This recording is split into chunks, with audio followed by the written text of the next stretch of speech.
it would drastically help a lot of the larger corporations because it would get rid of ultimately a lot of these people at the top, that are do nothing. And we all know that they were do nothing. They weren't helping anybody.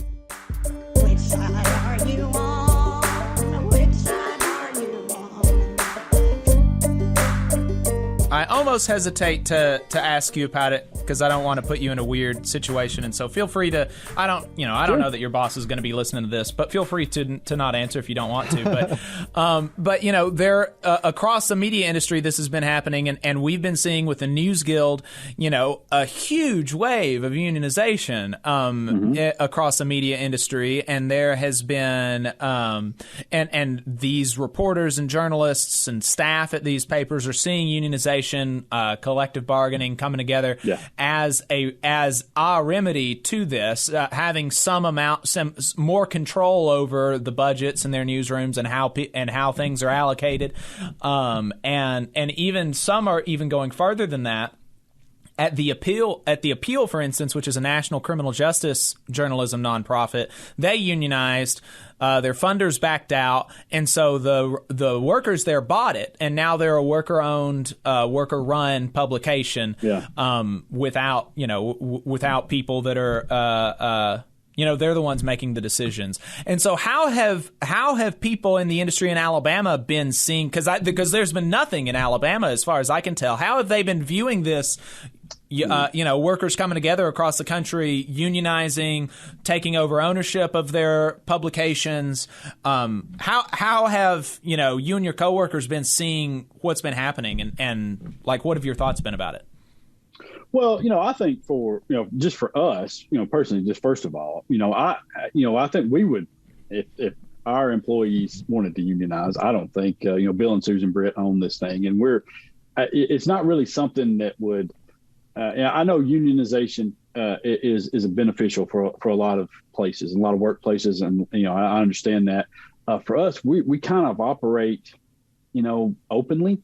Yeah, I guess would be the best way to put it. Come on now. Come on. Don't give me that. I'm just saying, I don't know if there's anything that anybody would necessarily gain. We don't, we have like 5 employees, total.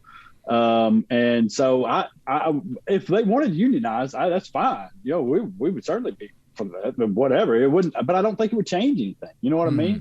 It certainly wouldn't be. There would be no punitive of any shape or form there. But it's we all kind of know what we got. You know what I mean? There's just not much of it.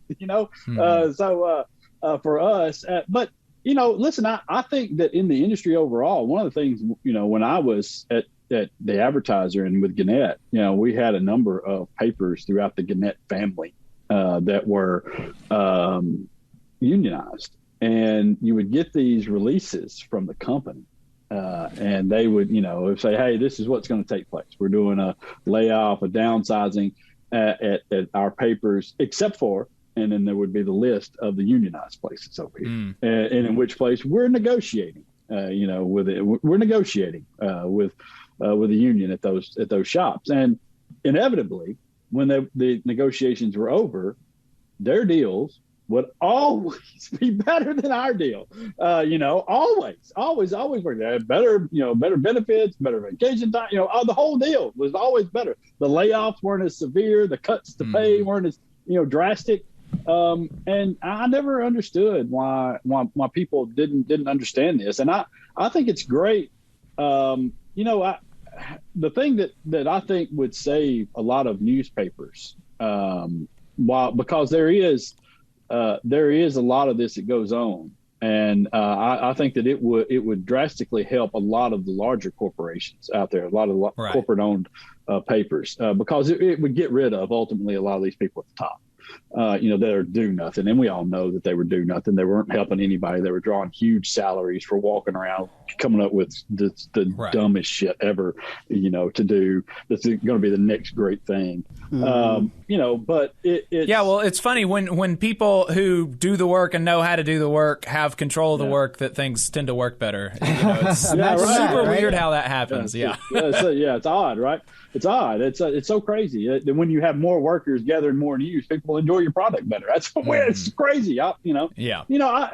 And I don't discount the value of editors and people with a lot of knowledge in the business that can come along and do this. And I'll tell you this, we also do need in most of these places people that can go out and get advertising and get the funding things. And there is a skill involved in that.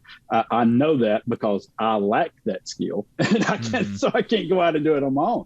Right. But that I think that helps for the smaller organizations, like ours, like a number of others around, not just this state, but around the country. I believe that if we could work out some level either of nonprofit, and some level of government support, or not something that's injected and it's reliant upon people that you cover, but something that's just simply there, that there's a pot of money that is just simply there. And you can apply for these things out of this pot of money. I think that those sorts of things would greatly aid the news gathering business all around. And it you wouldn't be beholden to anybody to determine that you're going to get your hands on this money. Okay. I mean, this would have to be a setup where we understand that these things are separate, that this money's here because we know the value of news gathering and how important it is to our country and the operation of our government. But we also understand how important it is to keep everybody separate and not relying upon each other. And so I think that would aid a lot of places, listen, like I said, unionization is great, I think, for everybody, because it adds a voice at the table, for everybody who's doing the work out there. And if you all kind of understand where the money's coming from, how much there is, and what we're all dealing with here, then I think it creates a lot of better work environments a lot of times as well. Right.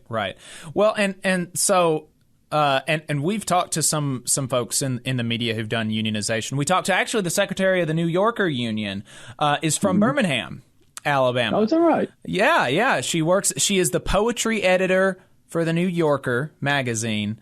And she's the secretary of their union that formed in 2018, and they just won their contract in 2020 or 2021.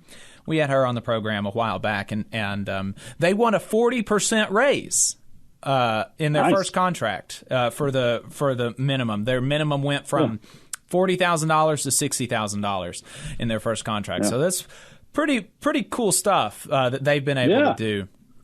It's weird too, man, how you see a lot of these liberal news organizations were really holding on to a lot of the cash at the top, weren't they, man? Yeah, absolutely. Yeah. No kidding. Yeah, absolutely. we've seen a lot of that too. I mean, the SPLC is another one. They're making their lower paid staff continue to come into the office, pay for their transportation. They have to live close to work, but the super executive level staff, they can remote work 100% of the time, and when they have to come into the office, the SPLC will pay for their plane tickets to come into the office, pay for their hotel to stay while they're in the office, while they're giving them all these bigger salaries, while the people who are making $35,000, $40,000 a year have to pay for their transportation, have to live near work, all that, super liberal, super liberal. Yeah, super liberal. I know people will understand one of these days that greed does not know a political party. Right. It is not bound by that, and I wish more people would stop worrying about that and just kind of vote for your own interest and vote for what works for you at your house and pays your bills. You just saw a clip from the Valley Labor Report. We are live every Saturday morning from 9:30 a.m. till 12:30 p.m. And we pride ourselves on keeping all of our content free to everybody so that we can talk to as many working folks as possible. If you support the work that we're doing, you think that it's important, you think that it's good, then consider making a monthly contribution to the project, and you can do that on our website, tvlr.fm.